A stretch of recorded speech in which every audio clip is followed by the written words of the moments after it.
Bonjour, dans cette séance, on va réaliser des exercices en relation avec l'immunité de l'organisme. Et on va commencer par l'immunité naturelle non spécifique. Avant ça, on va réaliser un petit rappel concernant le cours, concernant cette partie-là. Donc on sait que notre corps il possède des barrières. Donc ces barrières-là, ce sont soit des barrières anatomiques mécaniques telles que la peau, ainsi que les cils aussi les muqueuses. Et ces barrières anatomiques, ils sont renforcés par des barrières chimiques, par exemple la sueur, les larmes, le mucus, la salive, le suc gastrique, les sécrétions aussi génitales. Grâce à leur salinité et leur acidité, ces micro-organismes sont détruits avant de pénétrer dans notre corps. Mais une fois ces barrières échouent pour détruire et pour défendre notre corps, les micro-organismes arrivent à pénétrer à travers, par exemple, une plaie. Et là, on va parler de la réponse inflammatoire. Et voilà cette vidéo qui nous montre comment, quels sont ces symptômes de la réponse inflammatoire. Donc, une fois, par exemple, là, on voit une plaie. Donc, il y a ces micro-organismes qui arrivent à pénétrer à travers cette plaie. Mais là, ces micro-organismes, ils vont activer des cellules ou bien des globules blancs qui s'appellent des cellules sentinelles, comme des gardiens de notre corps. Et une fois ces cellules sentinelles, ils sont activés par ces micro-organismes ou bien par ces antigènes, ils vont libérer des substances chimiques qui vont simuler la sortie de ces globules blancs ou bien ces granulocytes, comme vous le voyez ici dans le schéma, bien dans la vidéo, avec une partie du plasma. Donc voilà les symptômes de la réponse inflammatoire. Une fois ces micro-organismes pénètrent à travers la plaie, il y a une activation de ces cellules sentinelles comme les mastocytes qui vont libérer des médiateurs chimiques ou bien des substances chimiques qui vont simuler la sortie de ces polynucléaires par phénomène de diapédèse, c'est-à-dire cette capacité de s'infiltrer à travers les capillaires sanguins pour passer vers la zone où il y a cette pénétration de ces antigènes avec une partie bien sûr du plasma, et cette sortie-là, il va engendrer un certain gonflement au niveau de cette zone. Donc là, vous voyez aussi ces terminaisons nerveuses qui sont stimulées par les substances chimiques libérées par ces mastocytes. Donc, les 4 symptômes de la réponse inflammatoire, on a tout d'abord la douleur grâce à la stimulation des terminaisons nerveuses par ces substances chimiques libérées par ces mastocytes-là. On a aussi une vasodilatation, c'est-à-dire là, le capillaire sanguin là, au niveau de cette zone, il a augmenté de diamètre. Et après, on a une augmentation du débit sanguin. Et là, on va voir une certaine rougeur. Après, on va voir aussi une augmentation de la température locale au niveau de cette zone-là. Et après, il y a une sortie par diapédèse de ces globules blancs, de ces polynucléaires avec une quantité du plasma, ce qui va engendrer un gonflement. Donc, les 4 symptômes, à savoir, on a la douleur, la rougeur, augmentation de la température locale au niveau de la zone où il y a ces micro-organismes, et aussi on a le gonflement grâce à la sortie du plasma avec ces polynucléaires. Aussi, vous avez vu au niveau de la zone où il y a ces antigènes, où ces antigènes ont pénétré, on a le phénomène de la phagocytose réalisé par ces polynucléaires. Et les 4 étapes de la phagocytose, on a l'adhésion, c'est-à-dire les micro-organismes qui vont se fixer au niveau de ce globule blanc. Après, on a l'ingestion. Ce globule blanc, il va ingérer ces micro-organismes. Après, ces polynucléaires, ils vont digérer ces micro-organismes.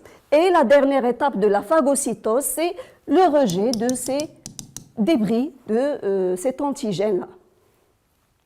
Donc voilà pour le rappel et après on va passer vers les exercices. Et on va commencer par le premier exercice. Tout d'abord, il faut lire attentivement l'énoncé. Donc le corps humain est en contact permanent avec les micro-organismes pathogènes. Il possède des barrières anatomiques, donc à savoir les barrières mécaniques et aussi les barrières chimiques. Barrières mécaniques et les barrières chimiques. Mécaniques, la peau, les cils, les muqueuses. Les barrières chimiques, on a par exemple le suc gastrique, ça c'est barrière mécanique, ça c'est barrière chimique. On a muqueuse de l'appareil digestif, par exemple, là on a la muqueuse de l'intestin. Les sécrétions génitales, ce sont des barrières chimiques. Muqueuse du gros intestin, c'est-à-dire cette barrière mécanique. Aussi branchiale au niveau de l'appareil respiratoire, les cellules ciliaires qui se trouvent aussi au niveau de l'appareil respiratoire, et tout ça, ce sont aussi, il ne faut pas oublier les larmes, la salive, aussi la sueur, toutes ces barrières anatomiques et mécaniques et chimiques, ils vont empêcher la pénétration de ces micro-organismes, donc empêchent l'infiltration de ces derniers grâce à leur sécrétion chimique, salive, sueur, larmes, et des barrières mécaniques, la peau, les cils et les muqueuses. Donc voilà pour l'énoncé. Les questions. Déduire du texte les barrières anatomiques chimiques du corps. À partir du document, déduire les barrières anatomiques mécaniques. On vient d'expliquer tout ça. Et la dernière question, expliquer comment les barrières anatomiques interviennent pour arrêter les micro-organismes pathogènes qui veulent pénétrer dans notre corps, bien sûr, et par la suite, ils vont engendrer des maladies. Donc, pour la première question, déduire du texte les barrières anatomiques chimiques, on a parlé de ça, la sueur, les larmes, le suc gastrique, les sécrétions génitales. Pour les barrières anatomiques mécaniques, la peau, les cils et les muqueuses, pour expliquer comment ces barrières anatomiques interviennent pour arrêter les micro-organismes pathogènes. Si je parle par exemple des larmes, aussi la sueur, salive, etc. Donc, toutes ces barrières chimiques, grâce à leur salinité et leur aussi acidité,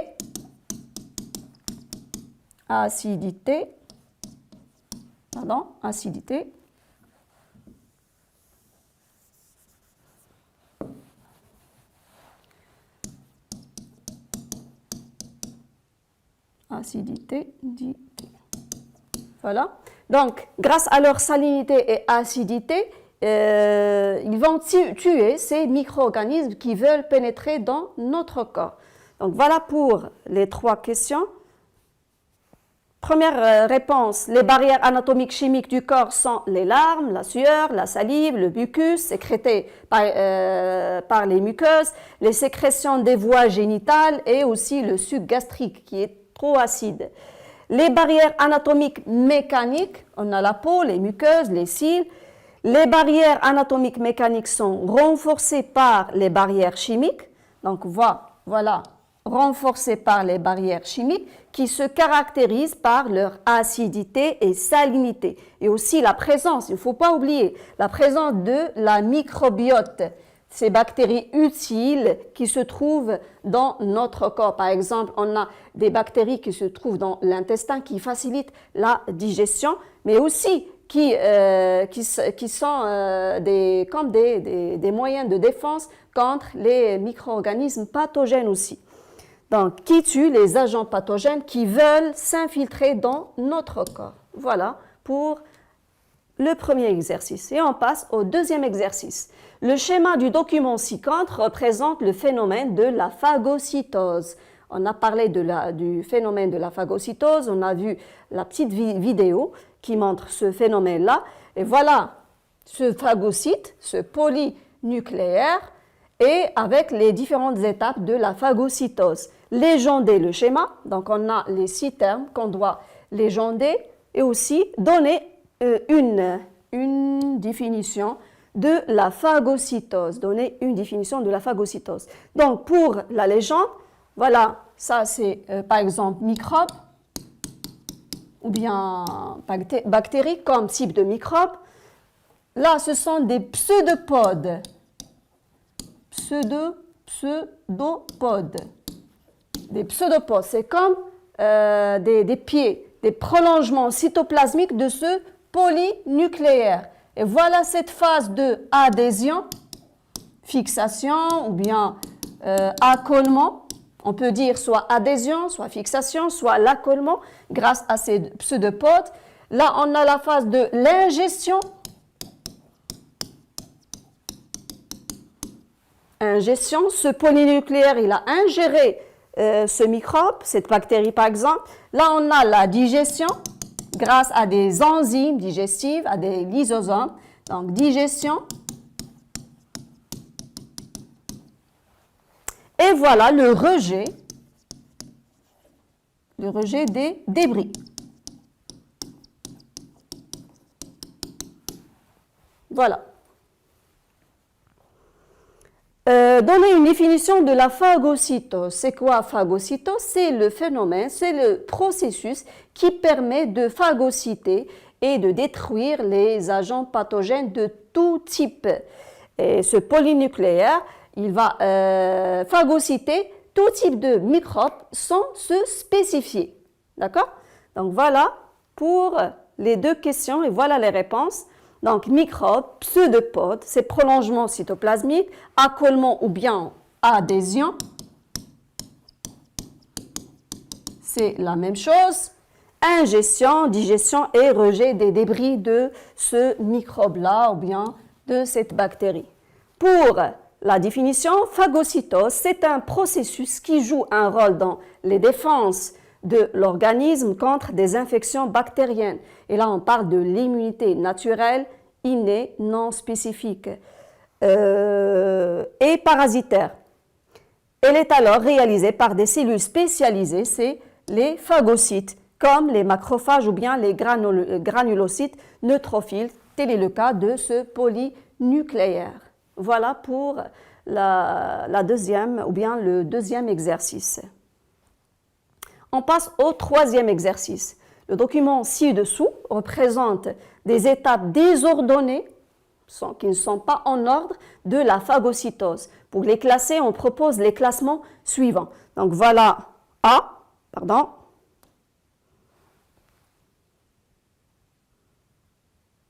Voilà. Donc A, B, C et D. Donc tout d'abord, A, cellule digestive. Déjà là, on a le polynucléaire qui a commencé à ingérer cette bactérie-là. Le deuxième schéma, c'est enzyme digestive. Donc là, c'est la deuxième étape, ou bien la troisième étape de la phagocytose, c'est-à-dire les antigènes sont déjà digérés. Et là, on a la sortie de ce polynucléaire à travers ce capillaire sanguin. Voilà diapédèse, la sortie du polynucléaire avec une quantité du plasma. Et là, on a l'ingestion de la bactérie. Donc, pour les propositions, on a 1, c'est A, B, C et D. Donc là, c'est faux. Pour 2, c'est C, la sortie, oui, c'est bien. D, l'ingestion. A, les enzymes qui vont digérer. Et B, donc A et B. Donc c'est faux, parce que là doit être la troisième. Après, là, c'est la première. Donc on va passer pour le classement C. A, c'est A, D, C et B. Non, déjà, C, c'est la première phase. C'est la sortie de ce polynucléaire. Et pour le quatrième classement, je pense que c'est le vrai classement, C. Donc C, oui, la sortie de ce polynucléaire à travers le capillaire sanguin. A, donc C, A, Là, c'est l'adhésion, la fixation. D, oui, c'est l'ingestion. Donc A, on va écrire là, c'est la diapédèse. C'est-à-dire la sortie de ce polynucléaire. Après, on va passer à cette phase-là qui est l'adhésion, l'accollement ou bien la fixation avec ces pseudopodes. Voilà les pseudopodes.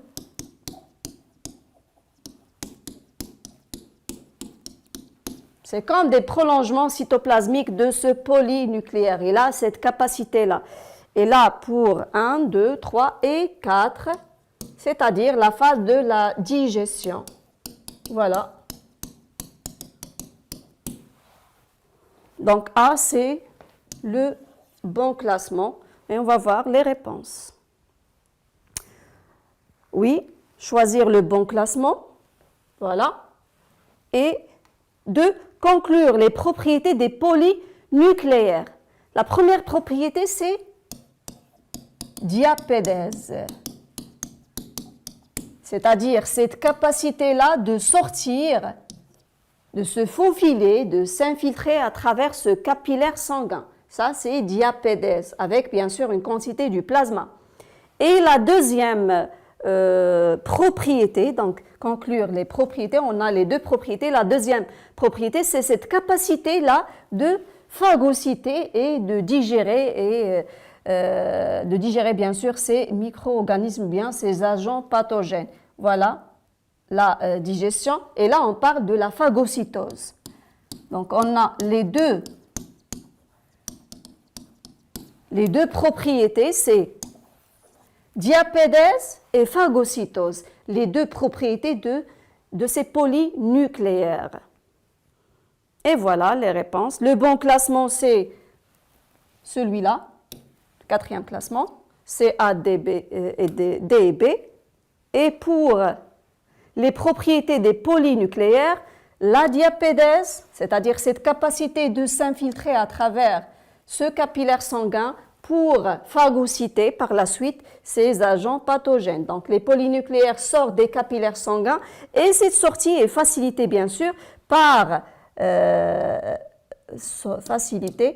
le plasma. Voilà. La phagocytose, les polynucléaires phagocytent l'antigène ou bien phagocytent ces agents pathogènes, comme par exemple les bactéries, les virus, etc. On passe à un autre exercice. Donc, le système immunitaire attaque les micro-organismes pathogènes dès qu'ils franchissent les barrières anatomiques. Voilà, barrières anatomiques telles que la peau. On a parlé aussi des cils et des muqueuses, comme dans le cas d'une plaie, une blessure au niveau de la peau. Voilà une plaie. Voilà des micro-organismes pathogènes qui vont passer, ils vont pénétrer à travers cette plaie-là. Et là, on a des cellules sentinelles, les mastocytes et aussi les macrophages, ces cellules sentinelles, qui vont libérer des médiateurs chimiques, à savoir, on a ici l'histamine comme médiateur chimique. Vous allez voir aussi ces mastocytes, vous allez les étudier lorsque vous allez étudier le cours des allergies. Et aussi, on a ces macrophages aussi qui libèrent des médiateurs chimiques comme les cytokines. Donc là, ces médiateurs chimiques, ils vont engendrer une certaine vasodilatation. Pourquoi? Parce qu'ils vont stimuler ces polynucléaires ou bien c'est aussi des monocytes pour passer vers cette zone-là où il y a passage de ces micro-organismes qui veulent pénétrer et passer vers le sang ou bien aussi vers les cellules, comme le cas des virus.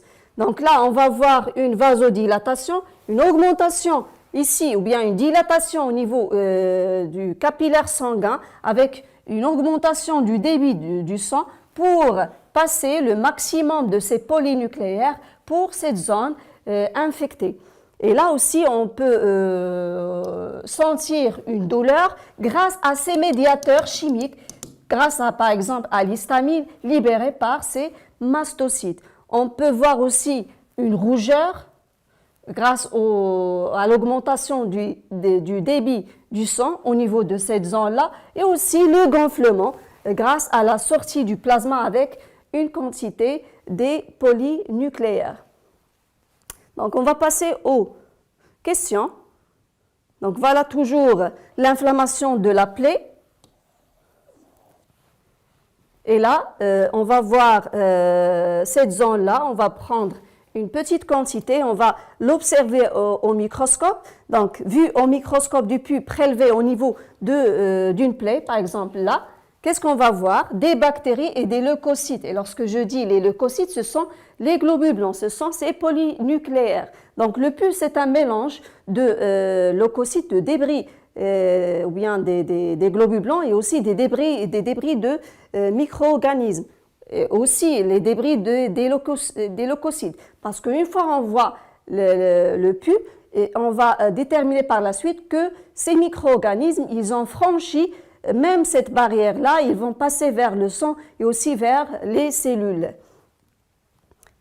Donc la première question, légender le schéma ci-contre.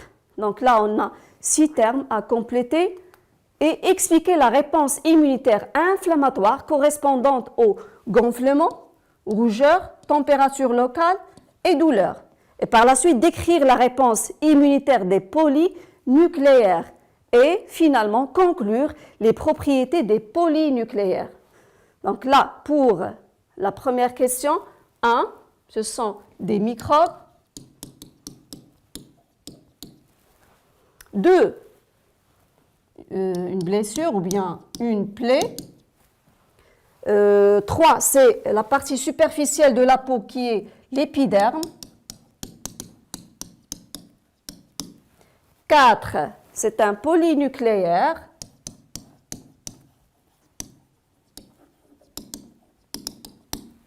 5, c'est la partie profonde de la peau, et ça s'appelle le derme. Et 6, c'est un globule rouge.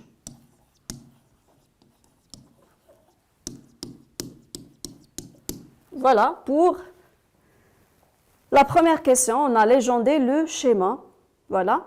Expliquer la réponse immunitaire inflammatoire correspondant au gonflement. Donc, pourquoi on a dit gonflement? Parce qu'il y a une sortie du plasma avec les polynucléaires pour phagocyter ces agents pathogènes.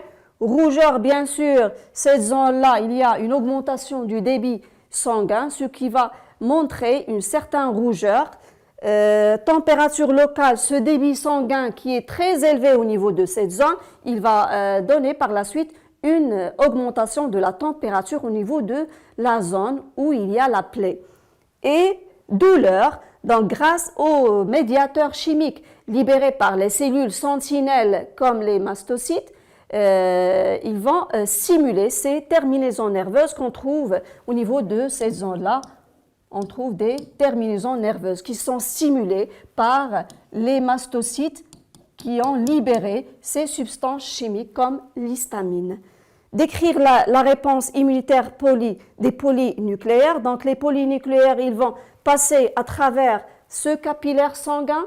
Pourquoi? Pour phagocyter ces agents pathogènes. Et là, il s'agit d'une réponse immunitaire naturelle parce que toujours ces polynucléaires, ils sont toujours dans notre corps, ils sont toujours en attente d'un agent pathogène qui veut pénétrer à travers, par exemple, une plaie non spécifique parce que ces polynucléaires, ils vont phagocyter tout type de microbes.